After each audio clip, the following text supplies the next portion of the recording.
What is in the Epstein files and what does that have to do with being a Christian? Alright, so there's 2 points I want to make. Point number 1, I want to take you way back, 2,000 years ago, way back, and show you that this has been happening for a very long time. Now, my man Jesus, he was out there in the desert. He conquered the flesh, gone without food, 40 days, 40 nights.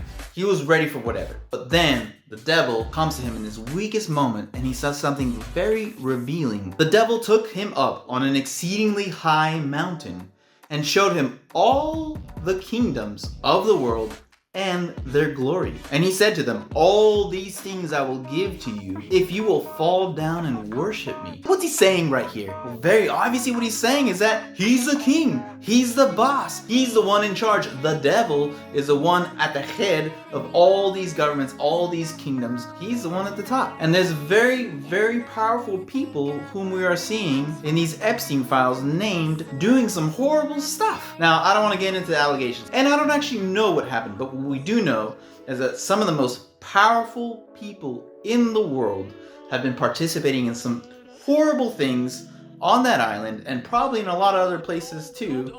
And these people are the ones ruling the world. Now, point number 2 that I want to mention, and I'll wrap it up with this, is simply that not only is people powerful, there's another issue related to it, and that is money. Money is power, isn't it? So the richest people in the world are also in these files. No wonder no one's getting arrested at the moment except for a couple people, but there's some crazy stuff going on, and a lot of people with a lot of money are not really wanting anyone to know what really happened or go to jail over this. I mean, I'm talking about Elon Musk, I'm talking about Bill Gates. Literally the richest people on the planet have been dying to get on that island and do their, I don't even know what. So what does this tell us as Christians? Well, it tells us that money is not a blessing. There's a lot of people who want to be rich and make millions of dollars. No, you don't. You don't want that. I mean, unless you're very, very corrupt, because that's what it leads to. So just keep that in mind when you're thinking, oh, I want all this and I want all that.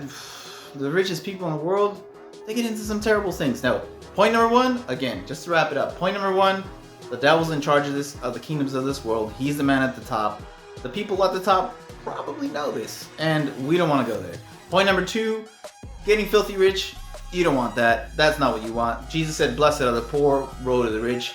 Let's consider that next time that we're doom scrolling and watching all these conspiracy theories about what's going on there.